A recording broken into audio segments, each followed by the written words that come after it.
So, wir spielen weiter mit Never Alone. Und kommt euch der Bereich bekannt vor? Das ist doch hier mit den Polarlichtern der Bereich, den wir schon mal gesehen haben. Oder wo wir schon mal durch gewesen sind.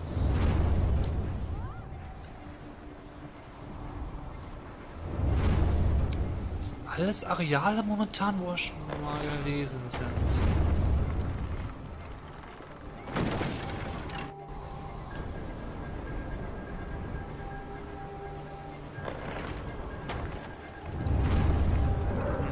Und die sind immer noch so begierig nach mir, diese Polarlichter. Ich merke schon, ich muss da unten stehen bleiben.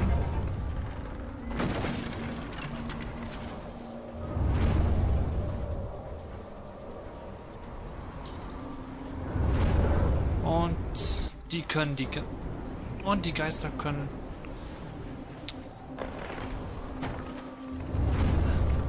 Sehr schön, die Geister könnte ich den Geist immer noch holen.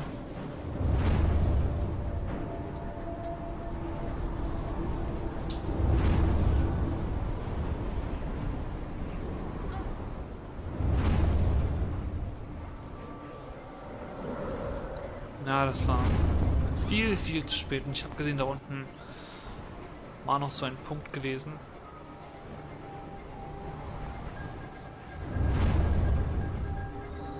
So, du kommst erstmal mit. So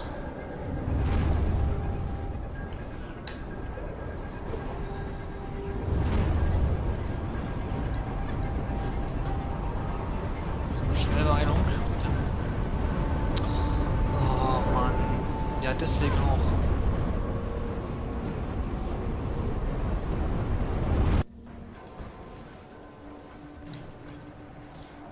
Ich darf mir nicht zu viel Zeit lassen.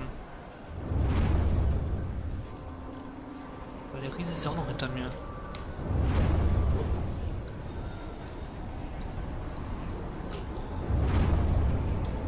So, jetzt Beeilung.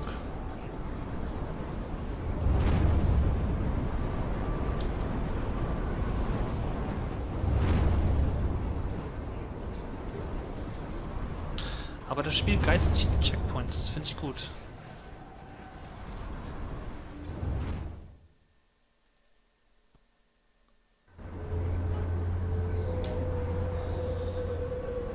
Okay, die Eisschollenpassage von damals, wo wir den Eisbären überlistet haben. Die Fische.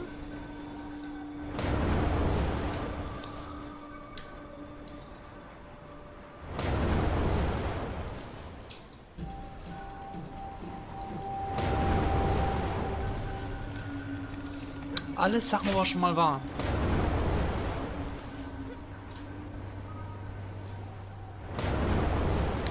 Bloß der Riese ist jetzt noch hinter mir. Ach, das macht so ein... Ach stimmt, das gab's ja auch noch.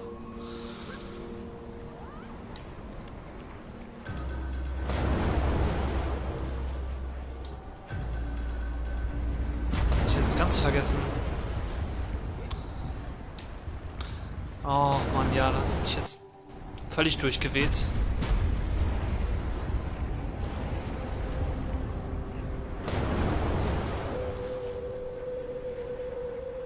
Ist aber alles gut schaffbar. Es ist nicht schwer. Nicht zu schwer. Es ist noch alles im schaffbaren Bereich. Wie es mit dem DLC ist, weiß ich nicht. Oh, da ist ja wieder der Eisbär.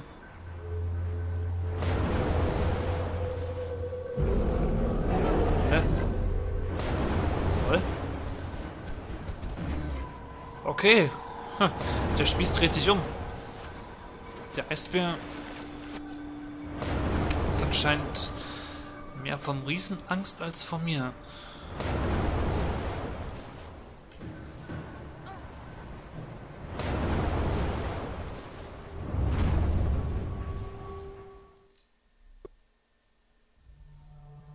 Diversere rörlig och täcka ay marvig menyo.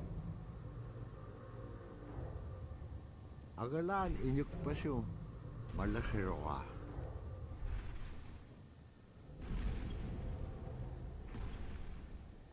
Ukahone. Ulimau tiga kairo. Nibiak siya lo. Kau tau tiga ulimau. Ipkili siya halo. Ase. Milok saute bilugo inyuk pasukuman. Kaya cek paisyon inyuk pasuk. Ilak tok kahone atur raksirok. Kunok sayo ka hangin. Uli mautiga kailiga. Ula kuliangya. Ani yubi. Isiga kisimea kenyet paten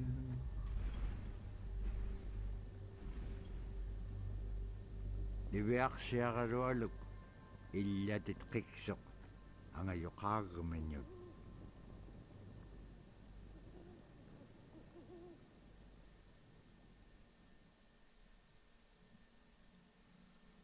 Okay. Interessant, dass sich jetzt gefreut hat, dass er eine... Na, okay. Ah. Wenigstens ist er zufrieden. Teriganiam nukat piam ukadlaw tiga ni biak siya karualuk. Ilanin inyo niya kalo ako bit. Aul lang akalo ako bit. Ay suli ko bit. Itkaksak ma.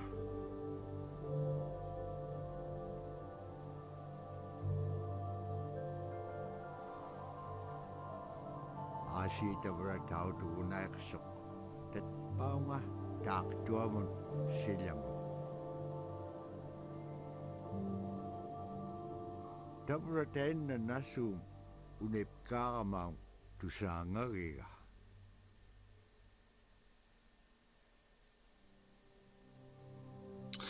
Okay, das war anscheinend Never Alone. Ein recht kurzes Spiel, aber ich muss auch sagen, ein ziemlich schönes. Nette kleine Geschichte. Das Spiel sind sogar 8 Parts durch, also wie mit Limbo.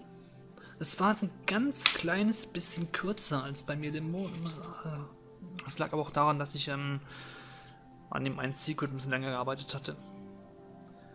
Ansonsten muss ich sagen, wirklich grandioses Spiel.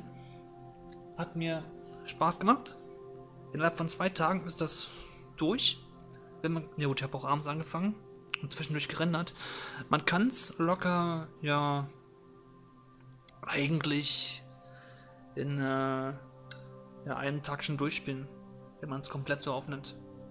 Es ist recht kurz, aber es ist interessant. Hat mir sehr gefallen. Und es hat auch ein bisschen mehr an Credits als bei Limbo. Ja, und es hat sich bei mir, wie gesagt, auf den ersten Platz geschleudert. Noch zumindest. Wie es mit Inside aussieht, weiß ich nicht. Und ich werde definitiv vor Inside erstmal, glaube ich, noch das DLC Fox Tales aufnehmen.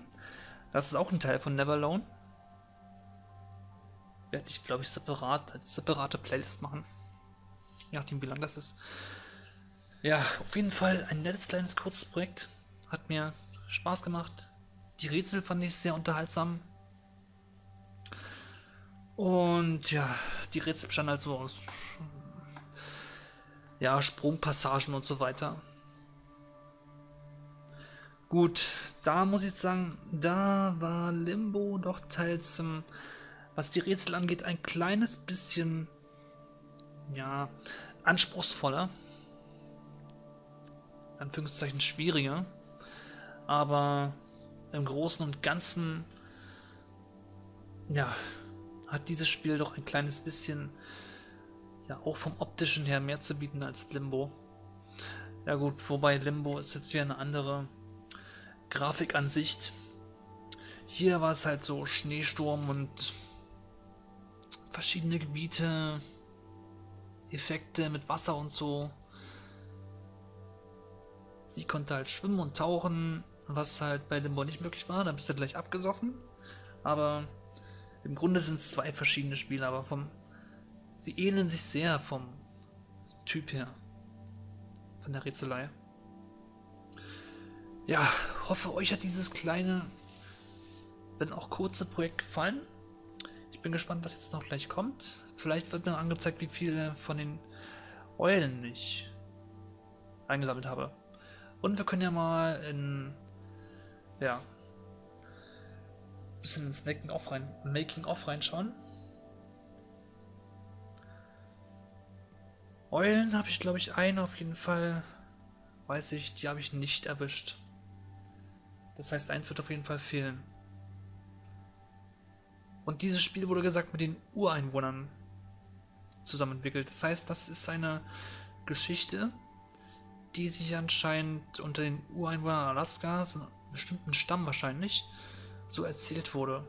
Wie halt dieser Schneesturm entstand und wer das Dorf dann davon befreit hat.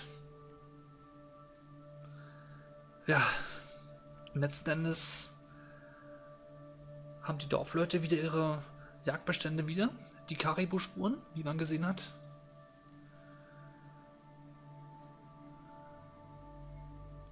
Ganz schön viele Tester. Ja, special thanks to ein Museum anscheinend auch. Na gut, hierbei musste man viel auf historische Fakten zurückgehen. Allen voran von den Ureinwohnern Alaskas. Ist ja mit denen zusammen gemacht worden. Was ich sehr interessant finde.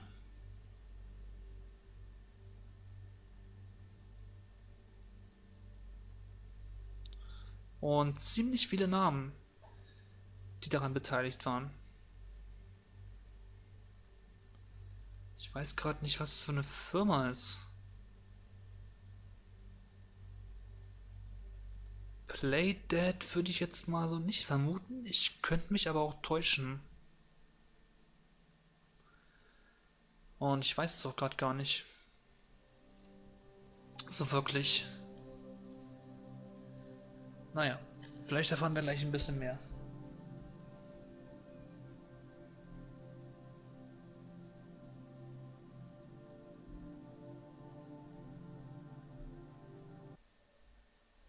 So.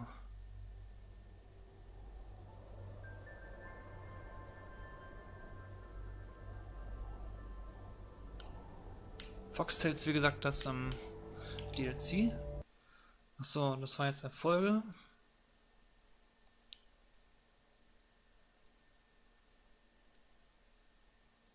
Ja, einiges haben wir schon freigeschaltet.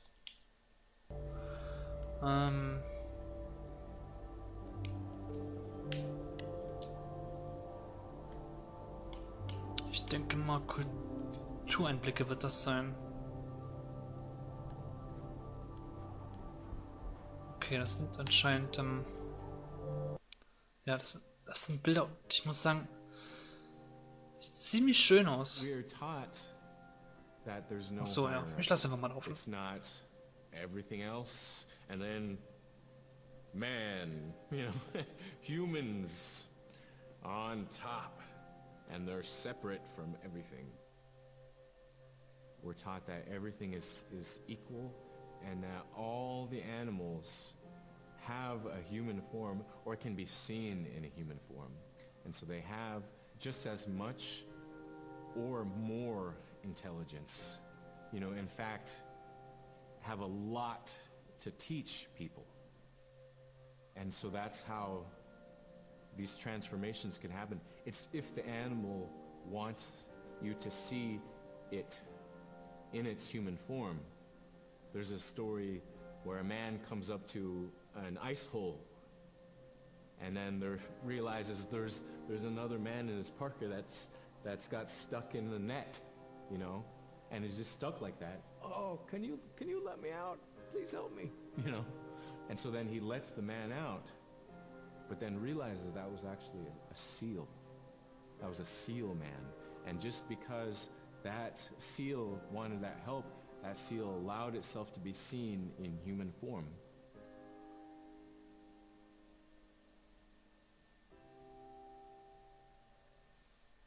Das ist echt interessant. Das Spiel hat wirklich echt so einen kleinen moralischen Wert, wie man gerade gemerkt hat. Wir fangen mal, glaube ich, ganz von vorne an.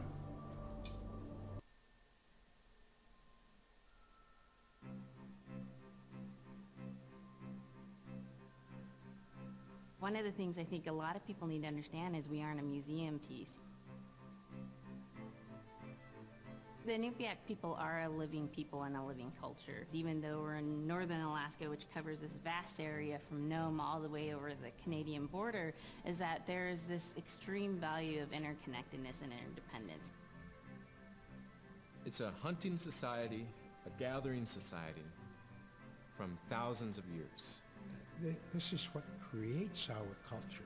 That special relationship between humans and the natural world and the animals, and that it teaches you how to have a society that doesn't do too much harm to the world.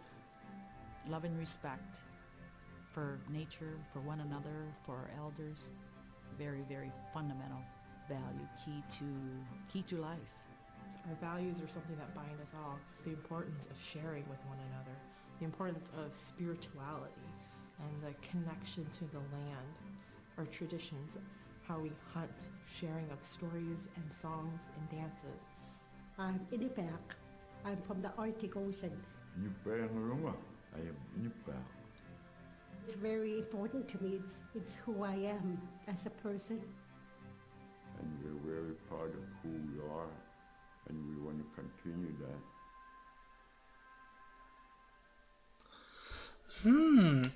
Das ist sehr interessant, das Ganze. 23 von 24 haben freigeschaltet. Das war anscheinend die einzige Eule, die mir gefehlt hat.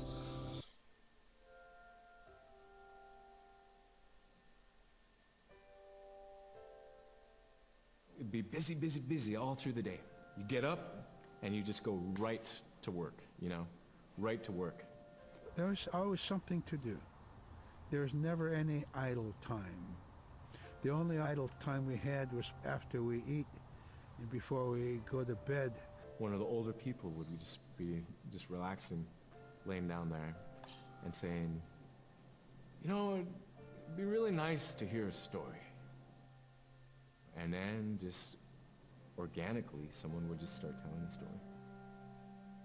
Storytelling for the Inupiaq people is very important because it not only created that sense of community, but is a way to pass on wisdom to the next generation. It was like TV, you know?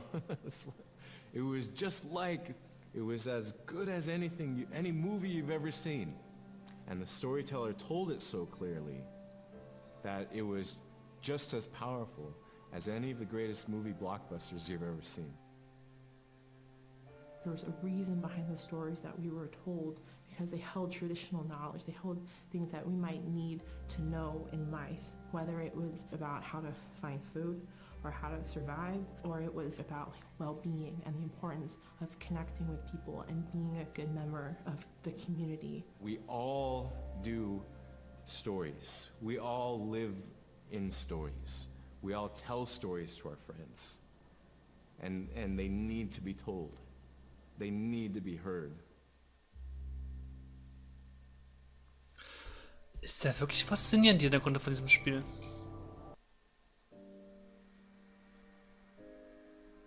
So scrimshaw is this really beautiful method of art that's done either on baleen or ivory, and traditionally it was used to tell stories. Each etching is telling a story of some event. Caribou hunting was taking place. This is what was going on. War began around this time, and so it sort of gives you a timeline of history through etching. An elder or the person who carved it would literally be able to read the scrimshaw story. They're like reading a book, in a way. A lot of the storytelling traditions would be things that after the storytelling was done, we just rely on the next person telling it. And so scrimshaw is a very important way for Alaskan Native people to record their history. Interessant, die Storyboards für die Geschichte waren also quasi so eine Schnitzerei quasi. Eventuell. Ich nehme an, dass es eine Schnitzerei war.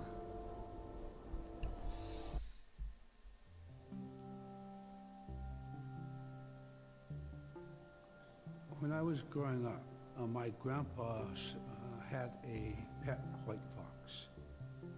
If you're a good friend with a fox, when there's danger abound, they try to keep you from getting into trouble. They pull tricks here and there, and foxes are like spoiled little kids in a way. When you let her out, she'd go prancing out in the snow, jumping in the air. I know she was happy then. Come running at me and jump on my chest, knock me backwards, lick my face, and I try not to let it. So that was my memory of my grandpa's pet fox. Ich finde, der Fuchs hat mir am besten gefallen im Spiel.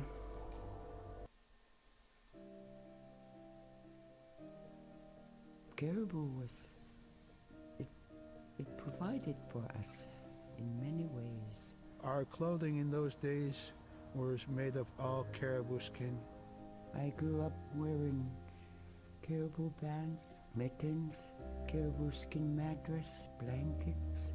Some people had boots that were made with wolf leggings, sealskin sole bottoms. Baleen was shaved to make insoles. They kept us quite dry and warm as well. But the caribou skin clothing was the best. We would get as many yearlings as we could for our outer clothing. And for a heavy winter, we would get caribou in February or March because the hair was the longest and the skin was the thickest, and we would use those for our winter gear. With that stuff on, you could sleep outside in 50 below and it wouldn't bother you a bit. Das hat das Mädchen auch getragen, dieses Karibu-Fell.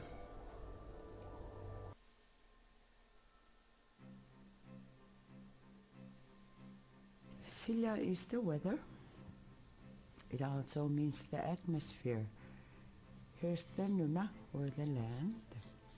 And it's anything from the land into the moon, the sun, the stars. That's Silla. It's a very spiritual, and we have a relationship with Silla. Silla has a soul in the same way we do as people, in the same way animals do. I think spirit helpers in and of themselves are really about how we're connected with things. And so it may be that there is a spirit helper that shows themselves as a bird to show you the way home, or it may be a spirit helper that actually decides to show themselves with the face and body of a man instead of their animal form. And so I think one of the things that's hard to understand is that it's not one way of seeing things, it's one way of knowing you're connected to everything. We've always had that spirituality of everything around us. It's the interaction you have with the air you breathe, the ocean that you gather resources from, the rivers from which you gather fish, the tundra from which you pick berries, the animals that give themselves. It's all of that.